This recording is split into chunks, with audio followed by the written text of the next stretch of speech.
इसके बारे में आप कुछ ब्रीफ सबसे पहले हमें बताइए। मैडम अगर आप बिल्कुल बिल्कुल सर, आप परमिशन दें बिल्कुल। तो मैं थोड़ा सा एक इंट्रोडक्शन देके जी इस पूरे मुद्दे के विषय में हमारे जो न्यू एसोसिएशन आरएनए विभाग का जो हमने बनाया है आफ्टर 14 इयर्स, उसके प्रेसिडेंट हैं श्री सुरेंद्र हरि चंदानी साहब। तो ये ब्रीफिंग देंगे, बट उसके पहले पहले हम आप सबको स्वागत करते हैं। हम मुस्कुरा रहे हैं लेकिन बहुत तकलीफ से मुस्कुरा रहे हैं, और हम एक सफरर होम बायर्स हैं जो लास्ट 14 ईयर्स से हमारे मकान को देने की जो भी कमिटमेंट हुई थी नहीं मिली। और हम आप सब प्रेस मीडिया का धन्यवाद करते हैं कि आपने अपना समय निकाला, और हमारे उस परिस्थितियों को आप शायद आज समझेंगे, और समझने के बाद आप अपने हिसाब से ये पब्लिश करेंगे लोगों को कि किस तरह से सफरिंग सोसाइटी में हो सकती है। With this I will request now our president of RNA Vivas Association, Sri Hari Chandani Sahab, to give a brief about the case, and then one after another, Madam, all questions of yours we would like to address. Over to you, sir. Thank you very much OP Singh sir. मैं इन्होंने मुझे introduce किया as a president, but मैं एक home buyer की तरफ भी बात करना चाहूँगा, and as a family member of my wife who actually had जिसका ड्रीम था एक घर लेने का अपने सपनों से। 2010 में ये प्रोजेक्ट स्टार्ट हुआ था। जब ये डिक्लेयर हुआ था बहुत धूमधाम से उसकी एडवर्टाइजमेंट हुई थी, बड़े पैमाने से उसकी काफ़ी एडवर्टाइजमेंट हुई थी, इसकी बुकिंग करी थी काफ़ी लोगों ने, उनमें से मैं भी और मेरी वाइफ भी उनमें से एक थी, संगीता हरिचंदानी। हमने एक एक पैसा जोड़ के EMI लेके उसका हमने पेमेंट करना चालू किया, और हर 2 हफ्ते 3 हफ्ते हम देखने जाते थे। हम लोग मुलुंड रहते हैं, ऑल द वे 40 किलोमीटर्स देखने जाते थे उसका एक स्टेज वाइज क्या ग्रोथ हो रहा है, क्या प्रोग्रेस हो रहा है।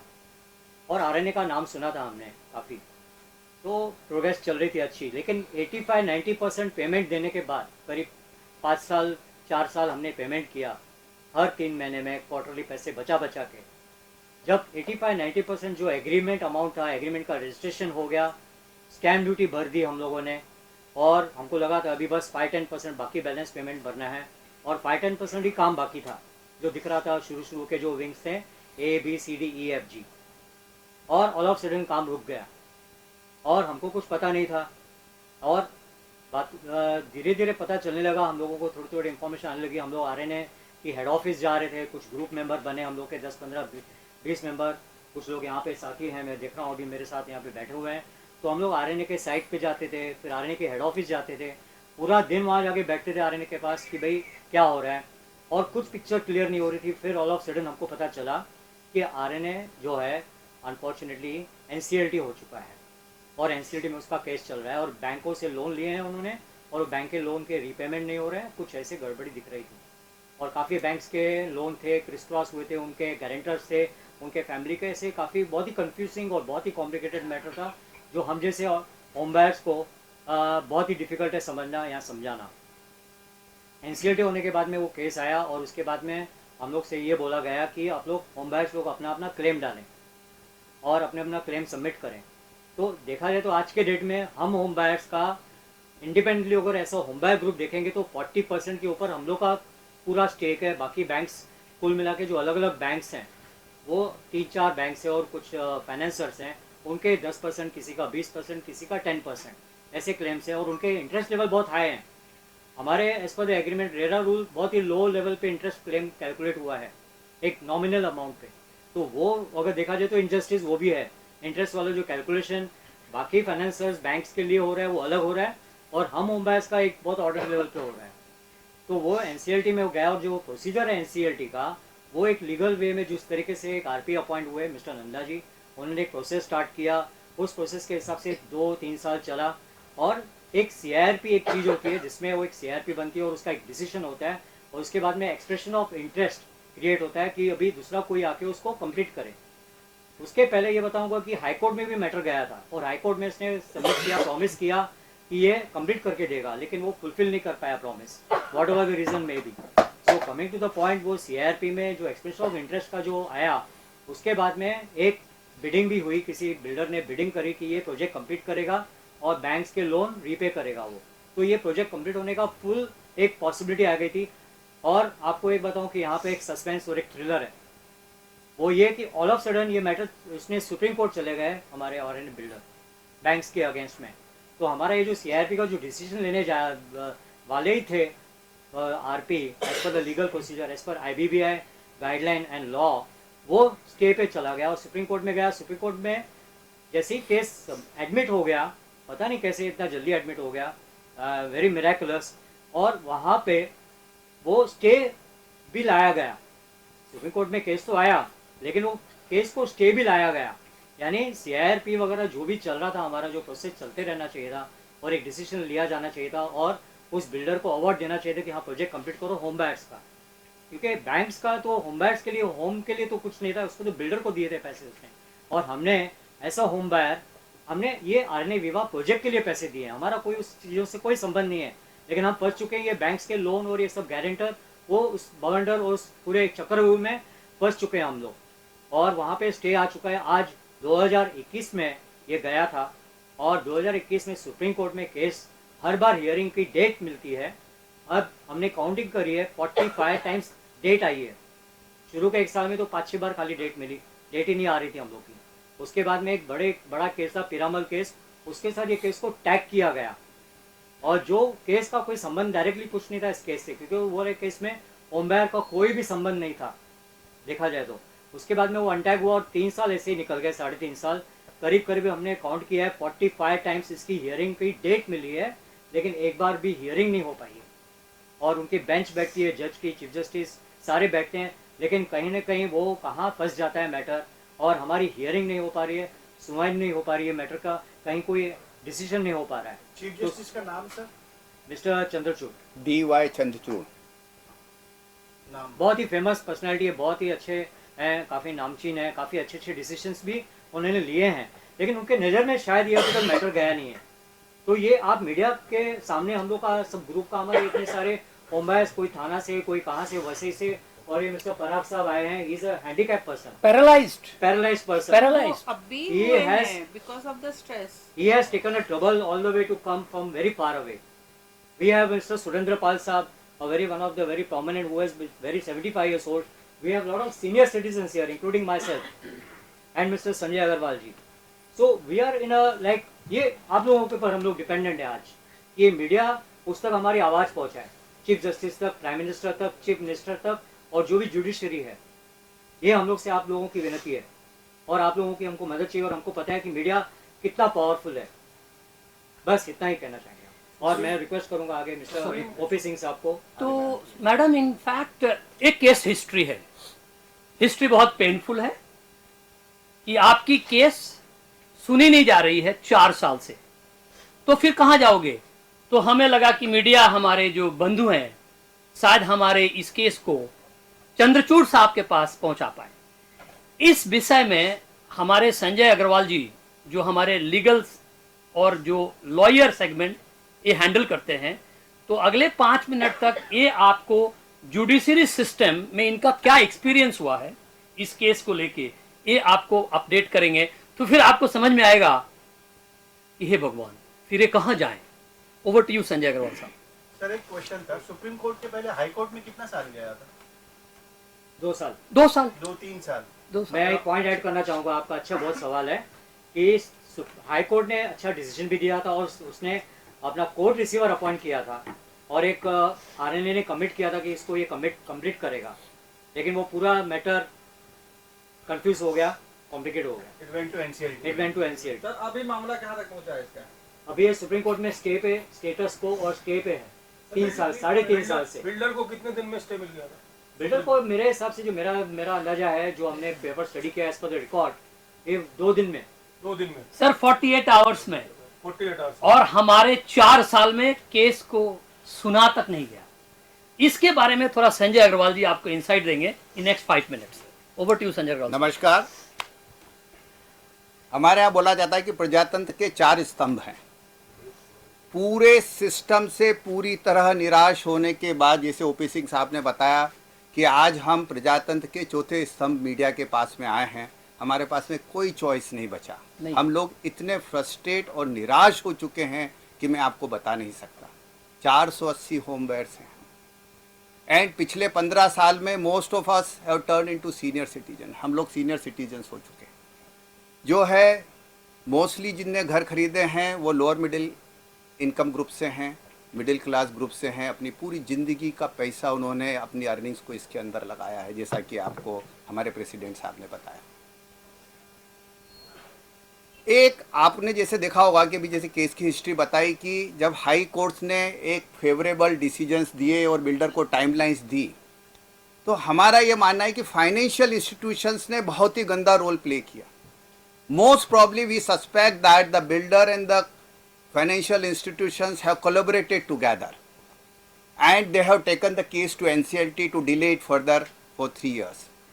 NCLT में केस इंसॉल्वेंसी के अंदर एडमिट हुआ, NCLT का अपना एक प्रोसेस चालू हुआ और जब वो प्रोसेस कंप्लीट होने वाला था, जबकि वो अवार्ड होने वाला था एक दूसरे बिल्डर को कि जो कि हमारे प्रोजेक्ट को कंप्लीट करके देता, उसी वक्त ये fraud builder, I am telling you this fraud and it has been proven by the RP is the custodian of the project as on date. तो ये बिल्डर जो है NCLT में गया एक डबल क्लेम लगा करके बैंक ऑफ इंडिया के अगेंस्ट में। नाम बोलिए सर, बिल्डर का नाम बोलिए। अनुभव Agarwal, RNA corp, mister Anubhav Agarwal, managing director of RNA corp, he is absolute fraud. He went to NCLT, 2 साल में नहीं गया जब तक CIRP प्रोसेस चल रहा था।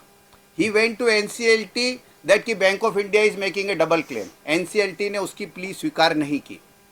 He went to NCLAT, वो NCLAT में गया, वहाँ पे भी उसकी रिक्वेस्ट जो है डिस्कार्ड हो गई। फिर वो all of a sudden supreme court में गया और सुप्रीम कोर्ट में जैसा कि मेरे भाई ने बताया कि 48 आवर्स में उसको स्टे मिल गया। सुप्रीम कोर्ट को, माननीय सुप्रीम कोर्ट को जितने भी स्टेक होल्डर्स थे, क्योंकि एक COC फॉर्म होती है, ओके, उन सबके व्यूज़ लेने चाहिए थे। बैंक का रिप्रेजेंटेटिव वहाँ नहीं गया, बैंक वाले ने अपने आप को रिप्रेजेंट नहीं किया। CO मोटो उसको जो है 48 आवर्स के अंदर जो है इस CIRP प्रोसेस के ऊपर स्टे मिल गया जून 2021 के अंदर। जून 2021 से लेके we are talking today in September 2024, 3.5 साल के अंदर मोर देन 45 टाइम्स हमारी लिस्टिंग हुई, पर हमारे केस को सुना नहीं गया।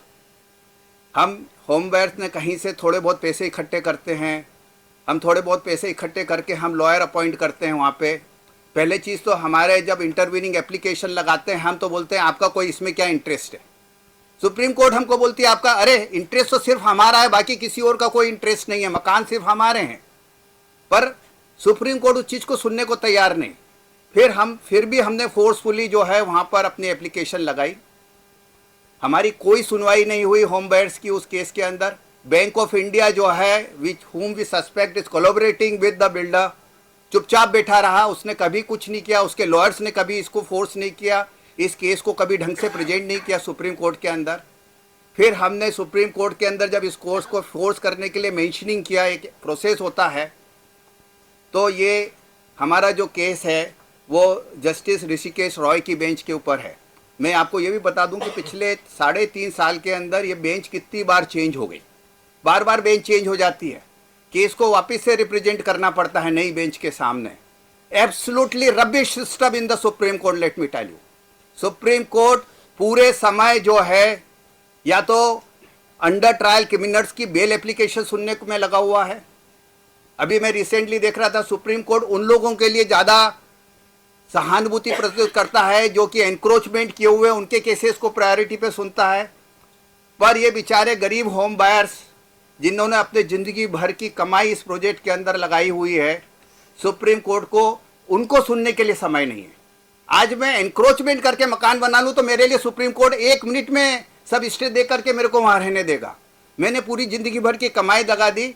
एंड मैं नाम लेके बोलता हूँ आज कि जस्टिस ऋषिकेश रॉय, जब हमारे लॉयर ने केस को परस्यू करने की कोशिश की होम बायर्स के बिहाफ पे, तो उनको बोलता है कि हाँ आप स्यू कर दो सुप्रीम कोर्ट को।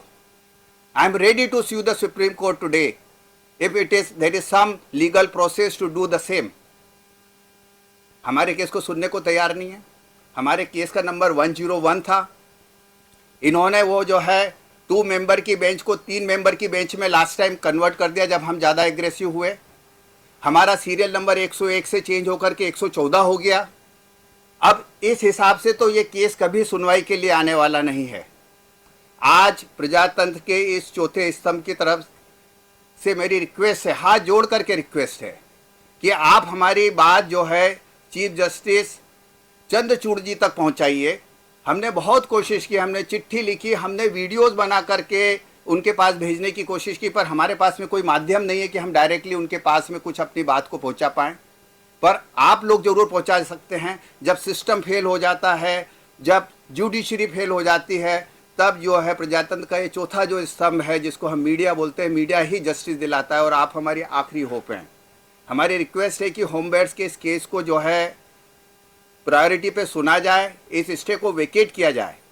मैं यहाँ पर एक चीज़ और बताना चाहता हूँ, ये जो केस बैंक ऑफ इंडिया और जो है आरएनए कॉर्प ए अनुभव अग्रवाल का चल रहा है, ये सिमिलर केस में 23 जुलाई 2024 को जस्टिस ओखा की बेंच में डिसीजन हो चुका है सिमिलर केस में। इस केस के अंदर कुछ नहीं, यदि कोर्ट चाहे तो एक सिंगल हियरिंग में इसके ऊपर डिसीजन दे सकती है। पर मुझे नहीं लगता कि आज की डेट में सुप्रीम कोर्ट को आम आदमी की कुछ पड़ी हुई है। हमको वहाँ पे कोर्ट में बोला जाता है जब हम जाते हैं वहाँ पे कि you need a face to represent yourself, and I hope you understand what does the face means. Face means हम जो है किसी अभिषेक मनु सिंघवी जैसे लॉयर को लेके आए, हम किसी उतने बड़े लॉयर को लेके आए। अरे हम कहाँ से इतना पैसा लाएंगे? वो लाखों करोड़ों रुपए एक एक हियरिंग का चार्ज करते हैं, एक एक अपीयरेंस का चार्ज करते हैं। हम फेस कहाँ से लेकर के आएंगे सुप्रीम कोर्ट में अपनी सुनवाई करने के लिए? तो हमारे पास में कोई चॉइस नहीं बची। आज हम मीडिया के, हम प्रजातंत्र के चौथे स्तंभ मीडिया के पास में आए हैं। प्लीज़ आप हमारी बात चीफ जस्टिस चंद्रचूड़ तक जी पहुँचाइए कि हमारे केस की जो है प्रायोरिटी पे, हमने कई बार एप्लीकेशन दी, अर्जेंट हियरिंग की एप्लीकेशन दी।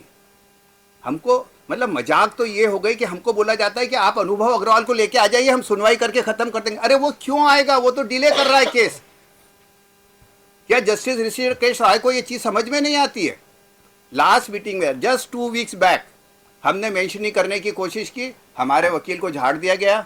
हमारे वकील को बोला गया कि आप उसको लेके आ जाइए। अरे हम कहां से लेके आए? अरे आप संबंध दो, उसको बुलाओ, उसको खड़ा करो कोर्ट के अंदर। आपके पास इतनी पावर है पर नहीं करते। तो प्लीज प्लीज मैं तो ये बोलना चाहूंगा, आज ये बोलूंगा कि सुप्रीम कोर्ट की एपैथी, कंप्लीट उदासीनता, अनदेखी और इन लापरवाही के कारण आज ये 400 होम बेड जो है मरने की कगार पर है। मेरे को थोड़े दिन पहले एक लेडी का फोन आया, बहुत ओल्ड लेडी थी, आज से कुछ महीने पहले। बोले सर आपका कुछ वहां पर है, आप कुछ लॉयर तो जानते हैं, प्लीज हमारी पूरी जिंदगी किराए के मकान में रहते हुए निकल गई, प्लीज कुछ करवाइए, क्या हम ऐसे ही मर जाएंगे बिना अपना घर लिए? तो प्लीज इन 400 होम बेड्स को अपना मकान दिलवाने के लिए please do something. Thank you. Thank you Sanjay ji. आपको दर्द हो रहा होगा सुन के, फील कर रहे होंगे, क्योंकि हम सब मिडिल क्लास फैमिली के हैं और समझते हैं 14 साल से आपके पैसे कोई लेके बिल्डर अपनी जिंदगी को ऐशो आराम की जिंदगी जी रहा है, इंजॉय कर रहा है, लेकिन हमारी केस को सुनवाई तक नहीं है। आपने संजय अग्रवाल साहब को सुना कि 4 साल से केस की हियरिंग तारीख पे तारीख पे तारीख, हिंदी मूवी में डायलॉग है, लेकिन वो आदमी मर जाता है। आपको बता दूं, हमारे इस रूम में ऐसे भी लोग हैं जिन्होंने अपने को खो दिया, जो सपना था कि उस घर में हम आपके साथ रहेंगे, और ऐसे भी लोगों की बातें आप सुनेंगे। बट बहुत दुख हो रहा है ये आपको बोलते हुए कि हमारे एक होम बायर हैं सुरेंद्र पाल सिंह साहब, टीवी जगत के बहुत ही माने जाने एक इंसान हैं जो रेस्पेक्टफुल है। अगर मैं उनसे बोलूं कि सर 75 इयर्स ऑफ एज, इस एज में 14 साल पहले ये कितने के होंगे? बिफोर 60, हमने तो बिफोर 50 लिया था, हमारी भी रिटायरमेंट की जा जाएगी। साहब तो ऑलरेडी हो चुके हैं, और इनकी सुनिए क्या पेन है और किस परिस्थिति में आज रहते हैं। ऐसे एक सम्मानीय व्यक्ति जो हम सब करोड़ों को और वो प्लेजर दिया था थ्रू हिज रोल, और क्या रोल में बैठे हैं आज?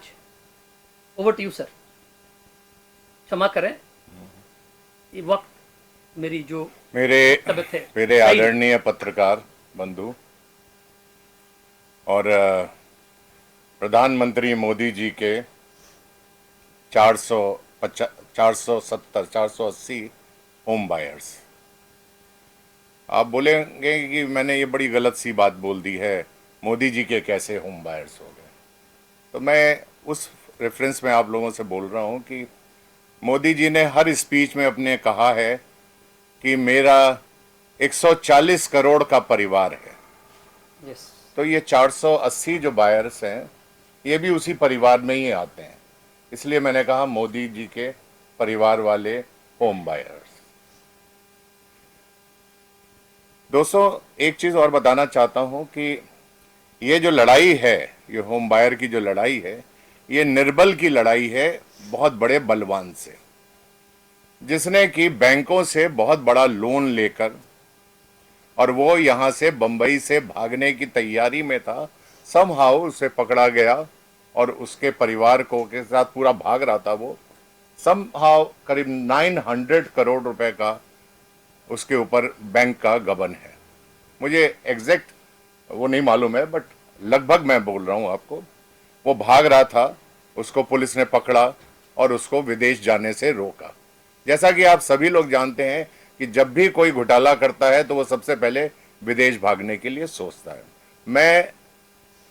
मैंने एक सपना देखा था सर कि बॉम्बे में, हम टेलीविजन वाले हैं, फिल्म वाले तो हैं नहीं, हमें कम पैसे मिलते हैं और कम पैसे में हमने थोड़े थोड़े से, कहते हैं बूंद बूंद से भरे सरोवर वाली कहावत थी, हमने कुछ पैसे इकट्ठे किए, करीब 60-70 लाख रुपए इकट्ठा किया था और पूरी जिंदगी की कमाई थी और ये उम्मीद की थी कि एक जो अपने यहाँ सुंदर सा घर है वो हम लोगों को मिलेगा। सुंदर सा घर मैं इसलिए आप लोगों से कह रहा हूं कि ये जितने भी होम बायर्स हैं, 480 जो होम बायर्स हैं, ये इन्होंने मीरा रोड में घर लिया है। मीरा रोड उन दिनों सबसे सस्ती जगह कहलाती थी होम बायर्स के लिए। तो यहां जितने भी लोग हैं उसमें कोई बिजनेस क्लास का आदमी नहीं है, सब सर्विस क्लास के लोग हैं। किसी की दुकान है, किसी का जनरल स्टोर है, सब लोग लो पे वाले थे और उन लोगों ने घर लिया था। उनके पास इतना पैसा नहीं है कि वो बहुत बड़ा लॉयर जो है सुप्रीम कोर्ट में जाके, जो जैसा कि कह रहे थे अभी संजय भाई कि फेस ला चाहिए हमें, वो फेस लाकर हम खड़ा नहीं कर सकते थे। हम लोगों के पास इतने पैसे हैं नहीं, क्योंकि सारा पैसा हम लोग लगा चुके हैं। मैं बहुत बहुत तकलीफ के साथ ये कहना पड़ रहा है मुझे कि मेरे पास आज भी एक कमरे के किराए के मकान में रह रहा था, जिसने एक सपना देखा था कि मेरा एक घर होगा, एक बंगला बने न्यारा इस बंबई शहर में।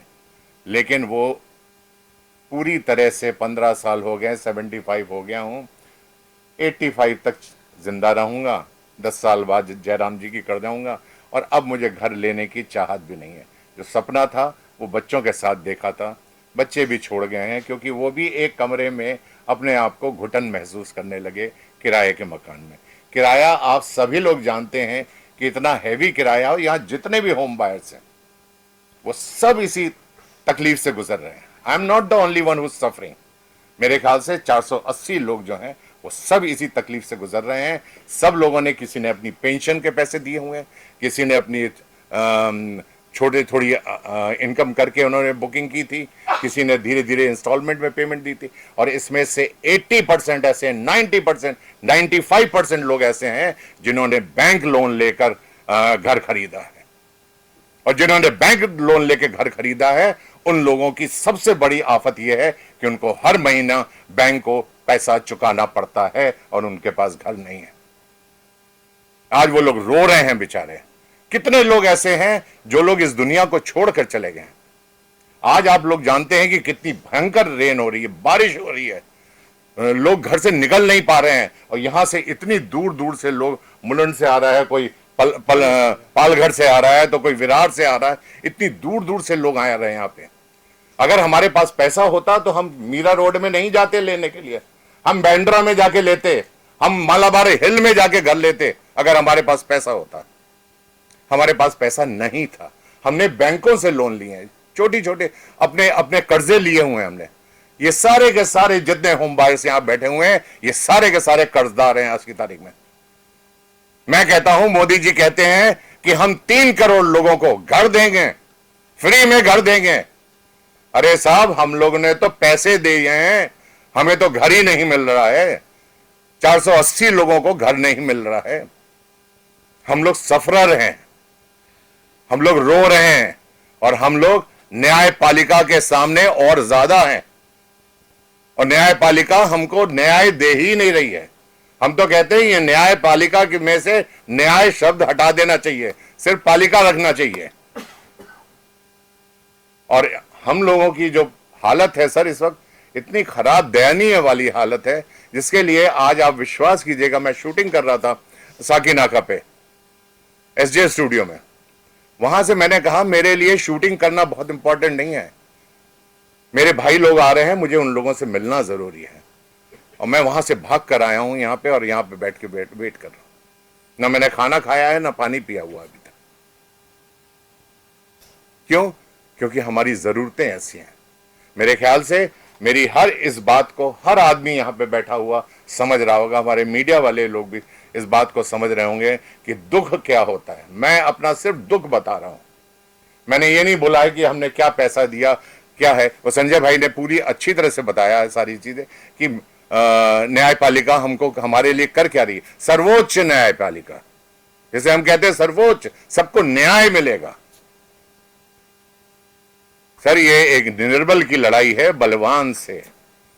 बड़ा अच्छा एक गाना शायर लिख के गया था हमारे लिए, हम लोगों के लिए लिख के गया था सर, मर गया, अब तो नहीं है। और उसने लिखा था, रहने को घर नहीं है सारा जहां हमारा, हिंदुस्तान हमारा। हम लोगों की वो स्थिति, यहां जितने लोग भी बैठे हैं सब किराए के मकान में रह रहे हैं मोस्टली, और सबने पेंशन से खरीदा है, सबने बैंक लोन से खरीदा हुआ है। यहाँ पे मैंने अपना घर बेच के सर ये घर पे इन्वेस्ट किया। सुंदर जी के महाराष्ट्र में आता है, थाने में है, जिला में आपका मकान। यहाँ की गवर्नमेंट से कुछ कहना चाहते हैं? क्या चीज यहाँ की गवर्नमेंट से कुछ कहना चाहते हैं? महाराष्ट्र गवर्नमेंट से? महाराष्ट्र गवर्नमेंट से तो हम ये कहना चाहेंगे कि वो कहते हैं कि ये सारी जनता हमारा परिवार है। एक 480 लोगों का परिवार सफर कर रहा है, उसमें लोग मर रहे हैं, रहने को घर नहीं है। और उसके बाद भी हमारे शिंदे साहब जो मुख्यमंत्री हैं और देवेंद्र फडणवीस जी जो हैं, वो आंखों में कानों में तेल डालकर बैठे हुए हैं। हमारी न्यायपालिका के लिए कोई सुनवाई हम कर नहीं सकते हैं, न्यायपालिका के खिलाफ हम कुछ बोल नहीं सकते हैं। अगर हम बोलेंगे तो कंटेम्प्ट ऑफ कोर्ट कहलाएगा। सर, इसमें मैं एक चीज ऐड करूंगा। हमारी जो है श्रीमान शिंदे जी से, श्रीमान फडणवीस जी से एक बहुत हाथ जोड़ के रिक्वेस्ट है, ये जो बिल्डर है ये टोटल फ्रॉड है। आरपी ने ये प्रूव किया है कि हमारे प्रोजेक्ट में से जो है 535 crore rupees he has siphoned out. वो यहां से इस प्रोजेक्ट में से निकाल करके अपनी ग्रुप कंपनीज में उसने ट्रांसफर किया है। उसके अगेंस्ट में ईओडब्ल्यू के अंदर कंप्लेंट्स हैं दो। उस बिल्डर के अगेंस्ट में एफआईआर है। पूरा सिस्टम मिला हुआ है, पूरा सिस्टम उसके साथ में काम कर रहा है। विदेश भी तो भाग रहा था ना, वो अरेस्ट क्यों नहीं होता है? उसके अगेंस्ट में इंक्वायरी क्यों नहीं होती है? हमारी स्टेट गवर्नमेंट से रिक्वेस्ट है इसको तुरंत अरेस्ट किया जाए, अनुभव अग्रवाल को, उसको बिहाइंड द बार डाला जाए, एक कमेटी बनाई जाए, और इसके जो जितना भी फ्रॉड इसने किया, मैं आपको बताता हूं कि महाराष्ट्र में बहुत सारे बिल्डर ऐसे हैं जो इस वक्त जेल के अंदर हैं। क्या उससे आपका सोल्यूशन होगा? नहीं, सॉल्यूशन होगा। ये बिल्डर बदमाशी कर रहा है, ये नोइंगली प्रॉब्लम, क्योंकि हमारा प्रोजेक्ट 90% कंप्लीट हो चुका है। ये जो है लीगल, उसने बहुत बड़े, संजय भाई, उसने बहुत बड़े बड़े वकील खड़े कर रखे हैं जो उसको प्रोटेक्ट कर रहे हैं। जो करोड़ों रुपए दे रहा है, वो एक वकील को 6-6 करोड़ और 10-10 करोड़ रुपया बांट रहा है। सर, वो पैसा आपका दे रहा है, उसको डर आपसे लेके रखा है। एक्चुअली उसको डर नहीं है आज की डेट में, बिकॉज सिस्टम उसको प्रोटेक्ट कर रहा है। हमारी यही रिक्वेस्ट है कि जिस दिन उसको डर होगा कि he can be behind the bars, उसको जो है बेड़ियां लग सकती हैं। मैं बोल रहा हूँ, इस तरह के कई सारे हादसे, कांदिवली के कई बिल्डर्स को मैं जानता हूँ, जहां पे कोर्ट नंबर 2 में बहुत बड़े लायर को लेकर वो लोग गए वहां पे। उसने फटाक से केस की हियरिंग की, तुरंत उसने हियरिंग करने के बाद उसने कहा, अगर तू 1 महीने के अंदर बिल्डिंग खड़ी नहीं करेगा तो ये दूसरा बिल्डर खड़ा है, ये खड़ी कर देगा, वरना तेरे खत्म। सर मैं सारे आपको लाए। बताऊं, उसने 1 महीने के अंदर पूरी बिल्डिंग के लेके खड़ी कर दी उसने उठा के। ये इतना बड़ा फ्रॉड है। 90 फ्लैट्स ऐसे बैंक को मॉर्गेज किया हुआ है, ओके, सुरक्षा को मॉर्गेज किया हुआ था फाइनेंसर को, और मेरे नाम भी रजिस्ट्री कर दी। उसे एक नहीं 90 फ्लैट है इसके। इसको तो इमीडिएटली बिहाइंड द बार्स होना चाहिए। इसको कौन प्रोटेक्ट कर रहा है, इसकी इंक्वायरी होनी चाहिए। संजय जी का पॉइंट अगर आप लीगली समझें तो एक प्रॉपर्टी को 2 बार सेल करना इलीगल है। बहुत बड़ा क्राइम जब है। हमारे सुरेंद्र पाल सिंह जी बोल रहे थे तो माता जी आप रो रही थी। अगर आप माता जी पराग सर के साथ आई हैं, रो रही थी, और ये सफरिंग मैं बियर नहीं कर पा रहा। मुझे लगे कि अभी ही जाओ अनुभव जी से मिलो और बोलो कि भाई आप तो ऐशो आराम से जिंदगी जी रहे हो। मैं एक चीज़ बताना चाहूँगा इस बात पे। इन्होंने बीच में राग साहब ने मैसेज डेस्परेटली डाला था ग्रुप के अंदर। हमारा एक ग्रुप है, व्हाट्सएप ग्रुप है। मैं आपके परमिशन से अगर बताना चाहूँ तो मुझे वाकई में अभी बोलने के लिए बहुत मुश्किल हो रहा है। ये डेस्परेट थे कि जो भाव मुझे कोई मिले मैं ये फ्लैट बेचने को तैयार हूँ, कोई खरीदने के लिए तैयार है कि नहीं। पराग जी आप भी कुछ बोलिए ना आपने। पराग जी को कितनी अभी मतलब इनकी आज बोलेंगे। कंडीशन खराब है। ये पैरालाइज है। प्रॉब्लम बताए कि पराग हुआ साहब, क्या। आप जरा आगे आपने थोड़ा, जब आप payment खड़ा हो किया, पाएंगे? आप नहीं बैठ के बात कर सकते हैं। पराग जी, बताइए सर। मैडम आप थोड़ा आ जाइए। आइए नहीं। नहीं आप आइए प्लीज, आप आइए प्लीज प्लीज, आइए, आप आइए आप इधर आइए, प्लीज कम है। आप आइए प्लीज। कर रहे हैं अभी। एक्चुअली 2010 में मैंने हरियाणा विवाह में बुक किया था। उस वक्त मेरा अच्छा जॉब भी चल रहा था। इसके पहले मैंने मेरा एक फ्लैट लिया था, शायद नाला सोपारा। तो मेरा पहले कमाई का पहला फ्लैट था। तो कुछ मैंने 6 लाख में कुछ खरीदा था। बाद में मुझे ऐसा पता चला कि मीरा रोड में नंबर 1 का एक प्रोजेक्ट बन रहा है, रेट भी कम है, और उस वक्त मेरी इनकम भी अच्छी थी। तो मैंने सोचा चलो यहाँ पे हम लोग बुक करेंगे। और वो मेरा जो फ्लैट था तो मैंने बेच दिया। वो पैसा सब मैंने यहाँ पे डाइवर्ट कर दिया। और फिर बाद में हमें ऐसा बताया गया बिल्डर के थ्रू कि 2013 में पोजीशन मिलेगा। तो that time I was not worried, okay ठीक है, तो 2013 तक तो पोजीशन मिल जाएगा। लेकिन जैसे जैसे 13 आया उसका डेट बदलते गया, 13 का 14 हो गया। तो जिस एजेंसी के थ्रू, स्टेट एजेंट के थ्रू मैंने ये फ्लैट बुक किया तो उनको जाके मैंने बताया कि ऐसा क्यों हो रहा है। तो उन्होंने मुझे बताया कि कुछ तो ऑफिस में प्रॉब्लम चल रहा है। मैं बांद्रा के उनके ऑफिस में तक पहुंचा था। वहाँ पे मैं शायद कोटनीस करके वहाँ पे कोटनीस। तो उनको जाके मैंने मिला। उन्होंने मुझे एक झूठी कहानी बताई कि आप टेंशन मत लो, आपका फ्लैट मिल जाएगा। वो एक प्रॉब्लम हो गया मेरे लाइफ में। सेकंड मेजर प्रॉब्लम ये हो गया, बोलते हैं ना जब प्रॉब्लम आता है तो चारों ओर से आता है। मेरा जॉब भी चला गया। तो अभी बैंक का मैंने जो लोन लिया था, लगभग मैंने कुछ 30 लाख का लोन उठाया था। मेरा पर मंथ इंस्टॉलमेंट 40,000 जा रहा था। अब ये 40,000 इंस्टॉलमेंट में भरूँ कैसे पर मंथ? कुछ तो एडजस्टमेंट कर करके साल 1.5 साल मैंने निकाली। लेकिन बाद में फिर से इतना शेड्यूल टाइट हो गया कि अभी बैंक का हफ्ता, बैंक का लोन, बच्चों की पढ़ाई, मेरा छोटा बच्चा लास्ट ईयर में, अभी ये साल है, गए साल मेरा 2 साल पहले मेरा बड़ा बच्चा लास्ट ईयर में था। मतलब जब ये प्रॉब्लम आया था तभी वो लोग 11वीं 12वीं में थे। अभी उनका में तो एजुकेशन तो बंद नहीं कर सकता था। तो यहाँ से पैसा लो, वहाँ से पैसा लो, ये करो वो करो, ऐसा करके मैंने उनका एजुकेशन कंप्लीट करने के पीछे लग गया। कुछ लोग मुझे मिले भी, बोलते हैं ना अगर हम अच्छा कुछ करेंगे तो कुछ लोग हमें साथ देने वाले होते हैं। मेरे बैंक मैनेजर ने मुझे वो टाइम पे एक कोऑपरेट किया, मैं नाम नहीं बोलूँगा। तो कोऑपरेशन ये दिया कि मेरे बच्चे को एजुकेशन लोन निकाल के दिया। तो उनके एजुकेशन में मुझे कुछ बाधा नहीं हुई, लेकिन घर चलाने में मुझे बहुत तकलीफ हो रही थी। बार बार मैं आरएनए बिल्डर के ऑफिस में जा रहा था बांद्रा, कभी ये पॉलिटिशियन को मिल, कभी वो पॉलिटिशियन को मिल। ये मेरा कंटिन्यू शुरू था मेरा। ऐसे करते करते करते मुझे आरएनए न्यू एसोसिएशन के बारे में पता चला। मैंने तुरंत इनको ज्वाइन किया। इनके थ्रू में मुझे कुछ दिलासा मिल रहा था कि हमारी केस चल रही है, ऐसा है वैसा है। आप यकीन नहीं करेंगे, मैं कुछ जस्टिस तक भी पहुंच गया था। मेरे कुछ पहचान में जस्टिस है, उन तक में भी मैं पहुंच गया था। उन्होंने मुझे सेटिस्फाइड किया कि नहीं आपका केस चल रहा है, न्याय तो मिलेगा, थोड़ा लेट मिलेगा लेकिन न्याय मिलेगा।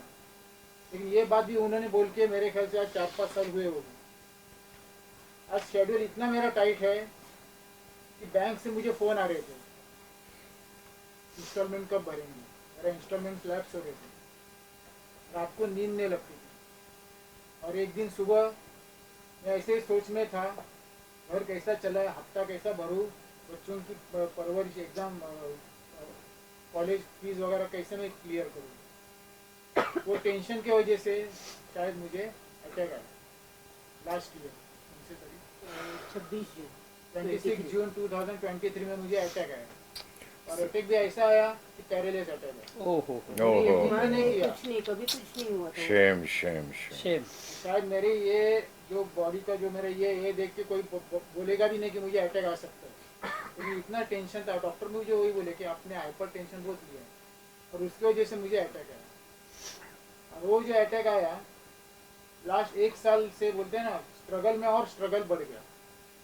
जिस घर में मैं रहता था, मैं मेरे पिताजी के घर में रहता था, मेरे भाई बहन भी है, वो लोग तो कभी कभी, आपको तो पता है, आज ये कलयुग है, प्रॉपर्टी के लिए कोई भी नहीं छोड़ता, चाहे वो भाई हो या बहन हो। भाई बहन मुझे बोलते थे कि ये घर का क्या करेंगे, कभी बेचेंगे। मैं उनको इतना ही बोलता था, मेरे प्रॉब्लम्स है, आप एक काम करो, थोड़ी समय आप रुको, हम लोग बेच डालेंगे, आपका जो भी हो मैं दे देंगे। ऐसा कोई, हमारे सब घर में भी सेटलमेंट चल रहे थे।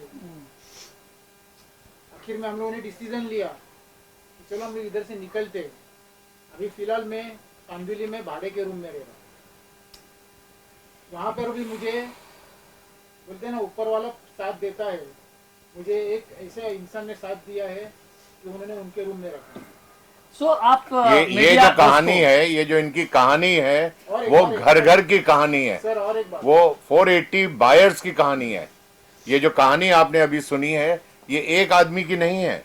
मेरे ख्याल से जिसको भी आप टैप करेंगे, उसका एक दुख भरी कहानी निकल कर आएगी। तो मेरे सुरेंद्र जी, मैं चाहता हूँ कि मीडिया के सामने वो बातें रखा जाए जो हमारे गवर्नमेंट को पहुंचाना है। बाकी ज्यादा लंबा हो जाए तो हम सर, बता सकते हैं। मैं बस उसी पे आ रहा हूँ। उस बात को रखा जाए। तो आपने एक सफरिंग देखा एक फैमिली की। सर एक सवाल है मेरा, ये थाने में लगता है आपका मेयर रोड, बराबर? जी तो आपके हमारे एकनाथ शिंदे जी जो है वो सीएम है हमारे जी। महाराष्ट्र के, तो आप लोग ने जैसे यहाँ किया है, ऐसे उनके पास जाके सुनवाई कभी की? उन्होंने इग्नोर किया आपको? क्या सीएम साहब ने क्या अवॉइड किया? कुछ तो क्या होगा? क्या आप लोग के ने अभी तक वहाँ तक कोई कुछ पहुँचाया नहीं? पराग भाई कुछ बोल रहे हैं, सुन लीजिए। जी जी आपने अभी जो बोला कि पॉलिटिकल, जी आज मीरा भाईंदर रोड में प्रताप सरनाइक करके वहाँ के आमदार MLA है। मैं कम से कम 2-3 बार उनके पास गया, उनको हमारी ये प्रॉब्लम्स बताई, मेरी भी पर्सनल प्रॉब्लम बताई, और ये प्रॉब्लम क्यों आई है आरएनए प्रोजेक्ट की वजह से, वो भी उनको बताया। उन्होंने क्या जवाब दिया पता है मुझे? वो ना, वो तो फ्रॉड है। अरे आपको पता है अगर वो फ्रॉड है तो कुछ करो ना, पब्लिक आई ना आपके पास, एक्शन ले लो ना। मैं आया हूँ ना आपके पास, रिटर्न कंप्लेंट भी दे रहा हूँ ना, सब कुछ करने को रेडी हूँ।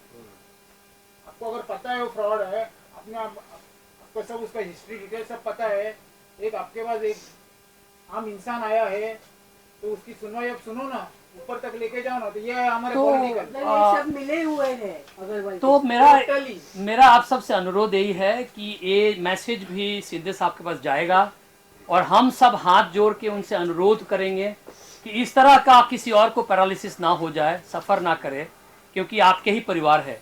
और इसी तरह के एक और सफरिंग, राजश्री मैडम बैठी हुई हैं, उनकी पेन जरा सुन लीजिए 1 मिनट के लिए, और फिर आपको पता चलेगा कि ये परिवार कितनी दुख में है। राजश्री मैडम। हमारे ऊपर भी लोन है 30 लाख का।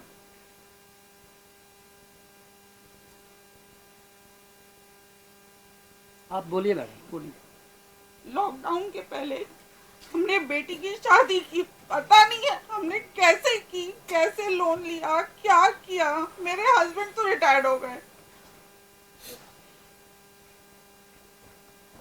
कितनी बार ऐसा हो जाता है हमारे पर्स में 100 रुपए नहीं होते। क्यों? क्योंकि लोन भरना है, बेटी का करना है, बेटा को पढ़ाना है। और बॉम्बे जैसे शहर में घर लेने का सोचना एक कुछ छोटी बात नहीं होती है। और ऐसा भी नहीं है कि उस आदमी के पास पैसे नहीं है। ये तो ट्रेंड बन गया है, बैंक से लोन लो, बैंक वाला उसको छोड़ देता है, लोकल आदमी फंसे। अब वो लोकल आदमी पैसे कहाँ से भरेगा वो पता नहीं है। बैंक वाले को पैसे की पड़ी है और जो फ्रॉड कर रहा है उसको मजे, क्योंकि उसको तो वो ट्रेंड बन गया है यहाँ पे। और ऐसे एक नहीं, गिनती में नहीं है, गिनती से बाहर है इतने सारे लोग जो फ्रॉड करते हैं, यहाँ से बाहर चले जाते हैं। और ये अगर आप गूगल करोगे अनुभव अग्रवाल के नाम से, वहां पे आता है कि he was caught on the airport flying out of country. Madam आपने पूरा पैसा भर दिया बिल्डर को? हमने 98% भर दिया। कब की बात है ये? मेरे ख्याल से 2010 से जब से लिया था वो टाइम से ही इंस्टॉलमेंट में उसने पैसे लिए थे। हमारे पास सारी रसीद है, अगर पता रहता तो मैं ले आती यहाँ पे दिखाने। संजय जी लगभग 2013 में मैंने भरा था। संजय जी लगभग कितने लोगों ने टोटल पैसा भर दिया होगा? टोटल 90%। सभी ने 90%। बट हमें पोजीशन मिलना था। सेक्शन में जवाब दूंगा। बिल्डर का कैसे होता है कि 90% काम करेगा, जिसमें से काम करेगा। आप लोगों को पता है ये एक सिस्टम बन चुका है, परसेंटेज वाइज पैसा लेते जाते हैं, वो पूरा स्ट्रक्चर खड़ा कर देते हैं। 90% पेमेंट ले लेते हैं पूरा स्ट्रक्चर बनने के बाद। जो मेन काम रह जाता है वो मेजर काम लिफ्ट बनाना और उसका इंटीरियर करना और वो सब करना। तो उसने 95% और कुछ लोगों से 98% पेमेंट ले चुके हैं वो, और लगभग प्रोजेक्ट कंप्लीशन स्टेज पे है।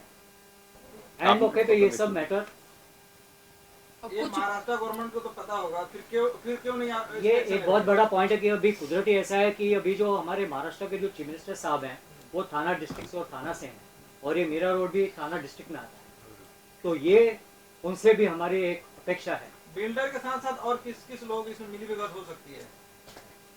हमने तो जो आप लोगों को बातें बताई उससे कोई भी आम आदमी हो, आप लोग मीडिया वाले हो, ज्यादा ही समझदार हो, तो मैं चाहता आप हूँ लोग बिल्डर के पास सबसे बड़ा जो साथी है वो उसके पास अपार संपत्तियां जो है सर, जो उसने लोन लेके बैंक से लोन 900 करोड़ बोल रहा हूं ना, उसको कोई फर्क नहीं पड़ता। वो उसने अभी 250 करोड़ तो उसने अपनी शादी पे खर्च किया है। 250 करोड़ किसी ने आके चेक नहीं किया, किसी ने आके रेट नहीं मारी गई, पेरिस में ना ही उसके ऑफिस में एक सीक्रेट चैम्बर भी बना हुआ है जिसमें वो, जिस पे आप सबको पता है। बट हमें इतना ही अनुरोध होगा शिंदे साहब से, महाराष्ट्र के वो हमारे आज के माता पिता हैं और उनके ही कंस्टिट्यूएंसी में जहां से वो बिलोंग करते हैं ये प्रॉपर्टी है। अगर वो हमें हेल्प कर पाए कि इस परिस्थिति से हमारे ये जो होम बायर्स सीनियर सिटीजन, कुछ को तो हम खो गए हैं, आज हमारे बीच में नहीं है। और जैसे सर ने कहा कि और 10 साल हमें जिंदगी मिलेगी और अगर वो 20 साल बाद एक मकान मिलेगा तो आप सोच सकते हो किस काम का। आपके सवाल का जवाब मेरे पास में है थोड़ा सा, और वो जवाब आप लोगों के पास है। आपने पूछा कि इसमें कोई मिला हुआ है, ये बहुत ऑब्वियस भी है। आज लेकिन मीडिया के ऊपर भी बिल्डर लोग आरोप लगाते हैं कि पैसे ऐंठने के लिए तुम लोग ये न्यूज चला रहे हो। हम लोग जैसे न्यूज चलाएंगे, मीडिया के ऊपर भी कॉल्स आएंगे आरएनए के, भाई तुम वीडियो उतार दो, मत चला दो, ये सारी चीजें आती है। तो ये क्योंकि उसका करोड़ों रुपए किसी न किसी को खरीदने का प्रयास करेगा, न्यूज को दबाएगा, तो इसमें और कौन कौन इन्वॉल्वमेंट सब चाहते हैं, सबका नाम बताएं। इसमें एक्चुअली देखा जाए तो मीडिया ही, मैंने देखा है मीडिया ही इन्वेस्टिगेट कर लेती है। दे हैव दैट एबिलिटी, जो सीबीआई के पास भी शायद है या नहीं पता नहीं, लेकिन मुझे ऐसा मालूम है कि media can find out easily कि क्या निक्सस है। ये एक्चुअली आपको पता करना चाहिए क्योंकि ये इन्फॉर्मेशन हमने आप लोगों को जो दी है बैंक्स की, आप देखो एकदम सिंपल है कि आपका बैंक ऑफ इंडिया, जैसे for example state bank of India, ये सबसे लोन लिया है, उसमें उनकी दूसरी फैमिली, दूसरी कंपनी गारंटर है, डबल ट्रिपल गारंटर है, ये सब चल रहा है। बैंक ऑफ इंडिया ने उसकी 2 कंपनियों के ऊपर केस कर रखा है और क्लेम कर रहा है 2 कंपनियों के ऊपर, उसके एक गारंटर के एसेट से, एक डायरेक्ट लोन के एसेट से, 2 अलग अलग कंपनियों से। और बैंक ऑफ इंडिया के अगेंस्ट में इसने जाके केस किया हुआ है अभी, और बैंक ऑफ इंडिया कुछ कर नहीं पा रहा है। क्यों नहीं कर पा रहा है? बैंक ऑफ इंडिया गवर्नमेंट नहीं, उसके ऑफिशियल्स मिले हुए हैं, उसके ऑफिशियल्स मिले हुए हैं, उनका वकील नहीं आता सुप्रीम कोर्ट के अंदर, उनका वकील नहीं आता सुप्रीम कोर्ट के अंदर, वो केस को परस्यू नहीं करते हैं। जज बोलता है कि वो उनका आदमी आए यहाँ पर, जिसकी जेब भरी हुई होगी वो क्यों आएगा? एक सवाल, वो जेब भर देता है उसकी। सबसे बड़े मुद्दे का ये सवाल समझिए कि जब हम एक होम बायर ने फ्लैट खरीदा और बैंक ने उसके पे लोन लिया, बैंक से हमने लोन लिया और पूरा पैसा हमने उसको दे दिया, तो फिर बिल्डर उस पर फिर बैंक से लोन लेता है मतलब बिल्डर हम लोगों से भी 100% पैसा ले लिया और उस प्रॉपर्टी पर भी उसने लोन ले लिया। तो सबसे बड़ी बात है कि ये ऐसा कैसे बिना मिली भगत बैंक रजिस्टर्ड हो चुके हैं बैंक लोन अगर बैंक लोन लिया है हमने, फिर उसके ऊपर अगर उसने मॉर्गेज लोन लिया है तो इसका मतलब कहीं ना कहीं इकोसिस्टम काम करता है। हो सकता है कि ये मिली भगत तो हो सकती है। सिस्टम पे पूरा सिस्टम नहीं लोन पे लोन कैसे दिया? प्रॉब्लम जो है वो अभी फिलहाल तो सुप्रीम कोर्ट माननीय बोलते हैं, लेकिन हम लोग को जरा भी रिस्पेक्ट नहीं है। अभी हमको कुछ कर देंगे तो भी प्रॉब्लम नहीं है, बिकॉज अभी कुछ बचा ही नहीं है। नहीं, चंद्रचूड़ साहब के इतने अच्छे अच्छे वीडियो आते हैं सोशल मीडिया के ऊपर, आई अप्रिशिएट, परंतु मुझे लगता है आम आदमी के लिए कुछ नहीं पड़ी है, किसी को कुछ नहीं पड़ी है। सबसे पहले तो हमारा एक्चुअली ये है कि सुप्रीम कोर्ट से ये स्टे इमीडिएटली हटना चाहिए, सबसे इम्पोर्टेंट, क्योंकि आज की डेट में जब तक स्टे तब तक कोई नहीं जाएगा। 3 साल हो गए, 2021 से लेके 2024 तक एकदम कॉमेडी की तरह चल रहा है। हम लोग का सेंटिमेंट्स का कुछ उन लोग को फर्क नहीं है। और भैया कंस्ट्रक्शन हुए 10 साल हो गया है सर, जब तक जस्टिस आएगा ये बिल्डिंग गिर जाएगी। हम लोगों ने फ्लैट लिए, पेपर सब सबमिट किए हैं, बैंक में से लोन लिया है, रजिस्ट्रेशन है, स्टैम्प ड्यूटी है, उसके बाद बैंक ने उसके ऊपर लोन कैसे दिया? करेक्ट। और एक दूसरी इसका मतलब बिना करप्शन से ये काम नहीं हुआ। तो सर होल सिस्टम करप्टेड है। अगर आपने पूछा कि ये बैंक का लॉयर अगर उस डेट पे नहीं पहुंचता है तो सुप्रीम कोर्ट अटेंड नहीं करता वो केस को। किसके लिए मुर्दाबाद का नारा लगाना चाहेंगे? हर किसी के वो ऐसे लोग सर के ऊपर हम जो काम उसके लिए गलत कर मुर्दाबाद रहे हैं। नारा लगाएंगे जो इसमें मिला हुआ है और इतने सारे होम बायर्स को सफरिंग करा रहा है और कितने लोग मरने के कगार पे आ गए। सीधी सिंपल नटशेल में इतना सा है सर बोलना कि हमने पैसे लगाए, हमने पैसे लगाए, हमारा घर कहाँ है, तुमने कहीं डकैती की, तुमने बैंक से लोन लिया, that is your outlook not hours. हमने पैसे लगाए, घर देख के लगाए, पेपर है हमारे पास यार। आप ऐसे देखिए, CIRP का प्रोसेस कंप्लीट हुआ और एक लास्ट स्टेज में था, बिल्डर सुप्रीम कोर्ट जाता है, 2 दिन के अंदर उसको स्टे मिलता है। हम होम बायर 3 साल से 48 टाइम्स तारीख पे तारीख मिल रहा है, सुनाई भी नहीं जा रहा है। 9 साल से तो आप ऐसे कोर्ट में हम लोग 9 हम साल से किसको बोले कौन मिले? 9 साल से हम लोग कोर्ट में। बैंक सपोज हम लोग बैंक को जब अभी मैडम ने बात किया, उनका ऑलरेडी होम लोन वगैरह चालू है। जो हमारे पास जो फ्रॉड का प्रोजेक्ट है जिसमें पैसा बिल्डर ऑलरेडी हम लोग गवा चुके हैं, तो भी बैंक आके लोन क्यों लेता है? मेरे पास RNA का ये भी लेटर है कि अगर हम वो ड्यूज टाइम पे नहीं भरेंगे तो हमें वो इंटरेस्ट लगाएगा। और इतने सालों से जो वो हमारा पैसा खा रहा है उस पे बैंक क्या करती है, उस पे गवर्नमेंट क्या करती है, उसमें सुप्रीम कोर्ट क्या करती है? हमारा तो सिंपल है, मेरे पास पेपर है उसका। आता है वो जो प्रोजेक्ट ही नहीं चल रहा है, कुछ चल नहीं रहे, तो बैंक क्यों पैसा लेता है? हमारे पास पेपर है फ्लैट का, मेरे नाम से फ्लैट है, तो अरे वो मुझे दे दो ना। नहीं दे रहे हो तो वो पैसे तो दो कम से कम, सर तो हम अब थोड़ा कंक्लूड करेंगे। रेंट पे रह रहे हैं, जो रेंट पे रह रहे हैं एटलीस्ट 14 साल से 40 लाख रुपए रेंट दे चुके अब तक। सर हम प्लस EMI भर रहे हैं, बैंक का EMI भर रहे हैं। सर हम थोड़ा कंक्लूड करेंगे, समराइज करेंगे। आपने सुना हमारी व्यथा, दुख, बड़ी कहानी, कोई नहीं सुन रहा है। तो आज हम सब हाथ जोड़ करके supreme court, chief justice of India से अनुरोध करेंगे कि हमारी केस की सुनवाई करें। और हमारे जो अन्नदाता जी हैं, नरेंद्र मोदी भाई साहब, हम आपके परिवार के सदस्य हैं, हमें फ्री में घर नहीं चाहिए, हमारे जो पैसे दिए हैं हमें घर आप दिला दीजिए। Very good. और हम हमारे जो चीफ मिनिस्टर साहब हैं, शिंदे साहब, जिनकी कंस्टिट्यूएंसी में, जहां थाने में वो रहते हैं, उसी थाने डिस्ट्रिक्ट में ये हमारी RNA विवाह प्रॉपर्टी है, अगर आप हमें हेल्प करके हमें घर दिलवा दें तो मुझे इससे ज्यादा खुशी नहीं होगी। और हम हमारे जो बुजुर्ग हैं, जो उनके चेहरे पे खुशी आएगी। RNA हाय हाय, RNA हाय हाय, अनुभव अग्रवाल हाय हाय, अनुभव अग्रवाल हाय हाय, अनुभव अग्रवाल हाय हाय, अनुभव अग्रवाल हाय हाय, RNA हाय हाय, RNA हाय हाय, RNA हाय हाय। आप सबको बहुत बहुत धन्यवाद। और हम सहे दिल से चाहेंगे कि आप हमारी सफरिंग को इन सारे institutions, government official, supreme court के पास में पहुंचाएं और हमें रिलीफ दें। लास्ट आप ही हमारे होप है। हम सब आपके आभारी हैं। बहुत बहुत धन्यवाद। Thank you so much.